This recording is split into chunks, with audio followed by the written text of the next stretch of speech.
Our next speaker is Rochelle Prosser, founder of Orchid Healthcare Solutions and Prosser Cancer Library. Ladies and gentlemen, this lady is a trailblazer in the area of oncology. Welcome to the stage, Rochelle. Thank you so much, Jason, and thank you everyone for being here. I was truly inspired by having being poured into by Amy and the other speakers ahead of me, and so I hope that I can live up to that level of expectation here. But I am a 30-year neurotrauma ICU nurse and a data scientist, a legal nurse consultant, a mother, a wife, and a human being. And so I come today to share that lens of that healthcare professional who has now become a caregiver and how that affected me in the most profound of ways in understanding that true happiness comes with finding joy through adversity. And so I'll begin here. I've always had patients that had significant injury, but always had this undercurrent of oncology. And I really didn't know why. They always came to me, but I knew that they needed help. And unless we actually did something, their life was terminal. And I come from the perspective that no life has an end date. No life has a, this is your expiration. We're all part of the gift, and the gift is today. And understanding you can't change the past. You can think about and plan for the future, but it's what you do today that brings that future to fruition. And so I'm one of those folks that look at rainy days and start to dance. I'm dancing in the rain. I'm dancing in the rain in any way that I can to make myself happy, to bring joy into my space because life, yes, Ollie, life is hard. Life is what you make it. And so for me, life is not about waiting for the storm to pass. It's about learning to dance in the rain. So I never understood what my purpose was. At the age of 22, I had a heart attack as being a flight attendant at 33,000 feet in the air. I don't know about you, but when I felt that happening, I really thought I was going to die, and I have not even begun to live my life yet. But somehow I made it down. And so I said to God, if I live, I will find the purpose in what my life is, and I will do your bidding. And so I woke up to a doctor shaking the heck out of me on this gurney, asking me, is it my head or my heart that was aching the most? And I lied and I said it was my head. But you know what? It was my heart, because my heart was broken, understanding that I hadn't even lived my life's purpose. It has just begun. And so I transfer forward to today, understanding that oncology has always been this undercurrent in my life, and realizing that, but for the person standing there, it can be good, it can be bad, it can be horrific, it can be beautiful, but it's about that choice to do something about it, just do anything. And so I chose to sing to my patients. I chose to sing, and I would find out where they were from and sing one of their native uh, songs that would be from childhood. If it was from Australia, I would sing Waltzing Matilda. I mean, it would just go down to that basic level.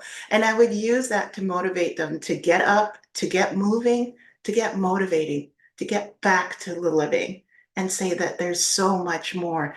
And there's community and understanding, but most importantly, dignity in healing. And so when I came from Canada to the United States, I met the love of my life on day 2 that I was here, and we've never been apart since. But a lot happened to us. He developed cancer of his own choosing.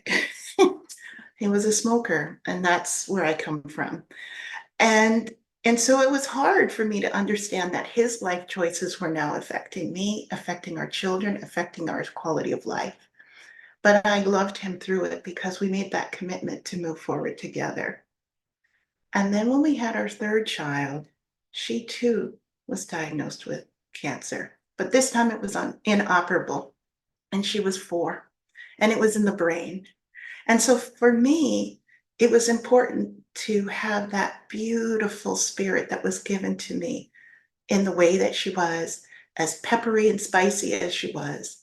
And so it was about finding that quality of life through that adversity, because she hadn't even begun yet. She didn't even know what life was, being the age of 4.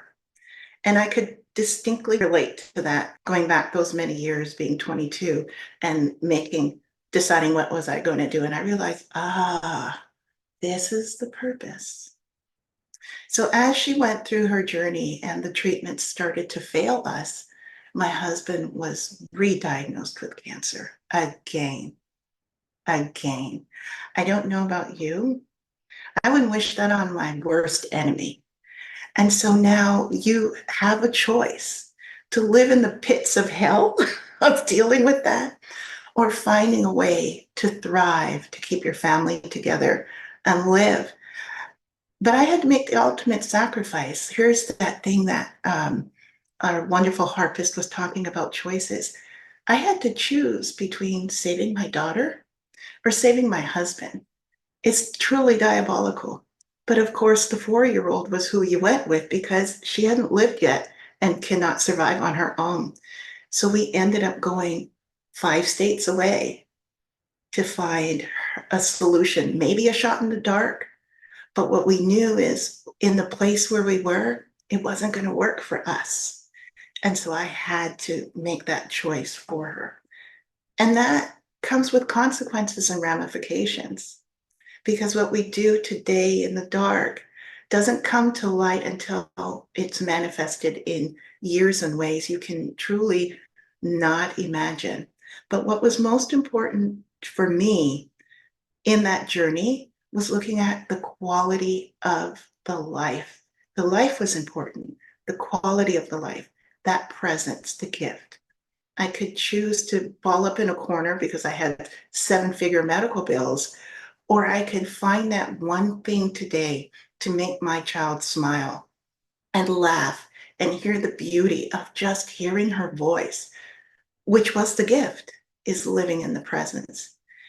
And if you do that long enough, because life situations will come at you, it's going to be good, it's going to be bad, but the pain is just for today. It's just for that moment. You can take a pill and it will eventually go away. The finances, although difficult, you can make a plan, put that in motion, and it eventually will resolve itself.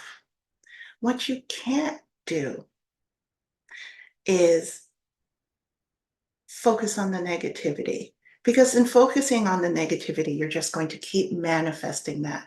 And so I chose to say, it's not the situation, it's how you handle it. And I focused on finding the joy in that adversity. Because with joy comes release.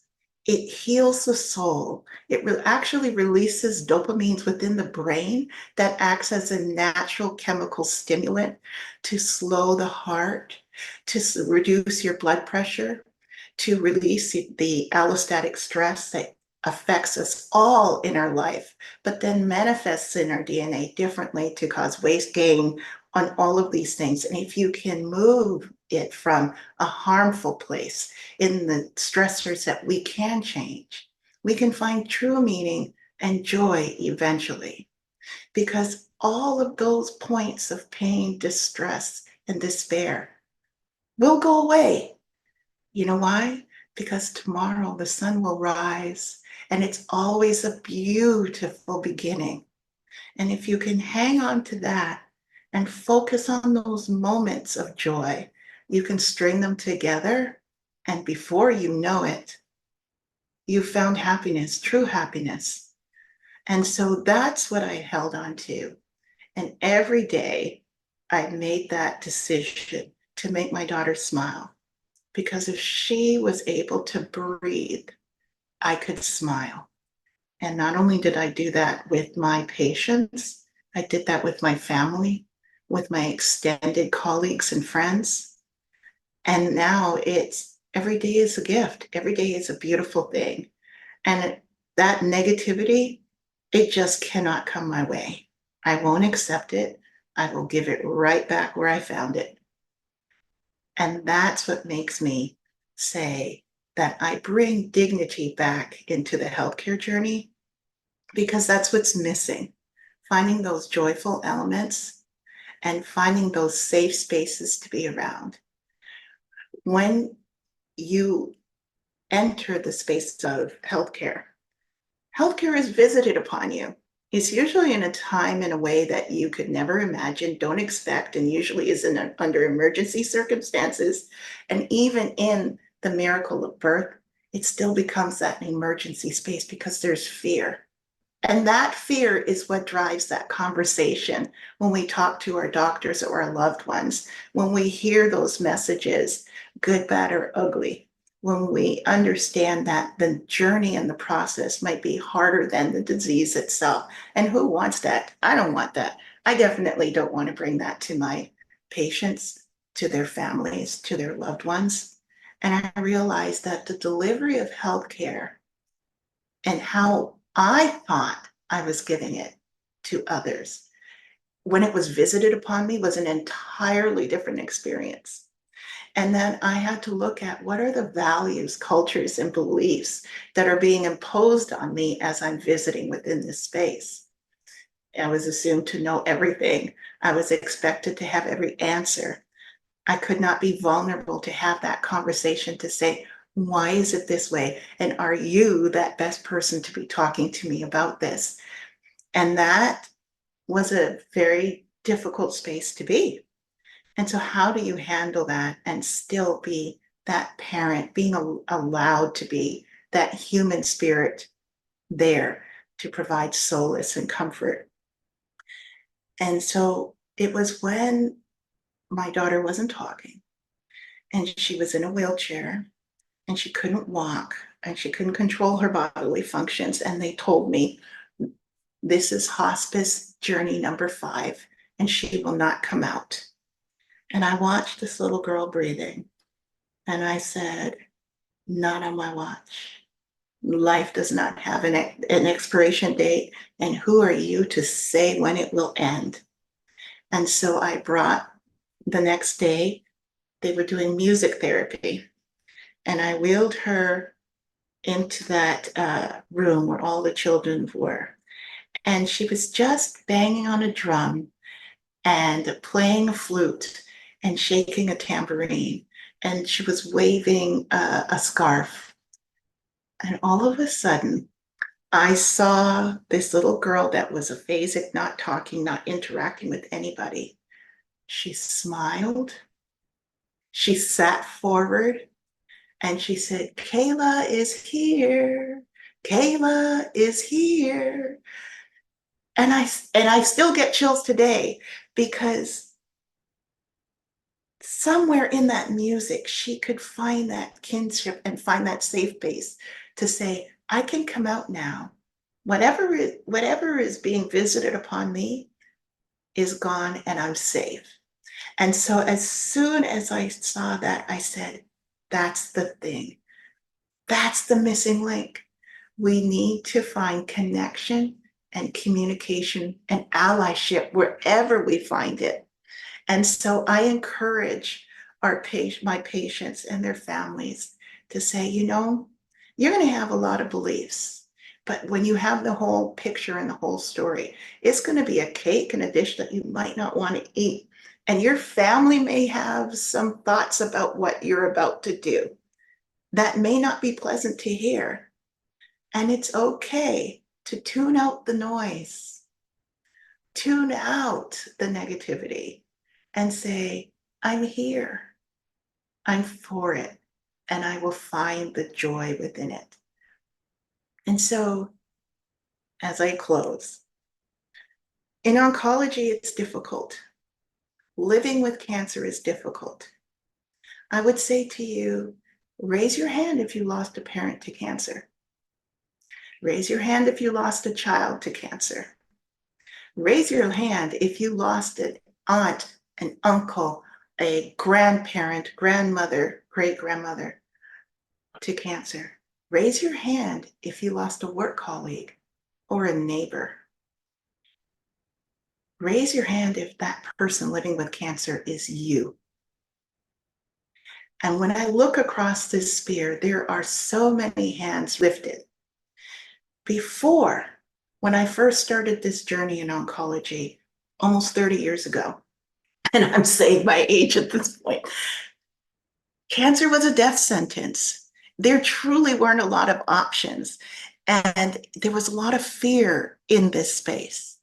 But it's not so much now. I mean, there are some cancers that still are debilitating and don't have a good outcome. But now people are living longer with cancer and living longer in this journey. And if there's one nugget that I can take away with that, is learning how to communicate and remember that that healthcare professional that's sitting across from you probably is walking in a cancer journey themselves with one of their own family members. And there's kinship and allyship in that. And although they're telling you information that you don't want to hear, they don't want to share it either. But there's a humanity in there. And so if you just take that deep breath in that moment of adversity and smile, just start with a smile. Joy comes in the morning. Joy comes every day with purposeful movements. I bring joy through humor. And so that's what I bring with you today.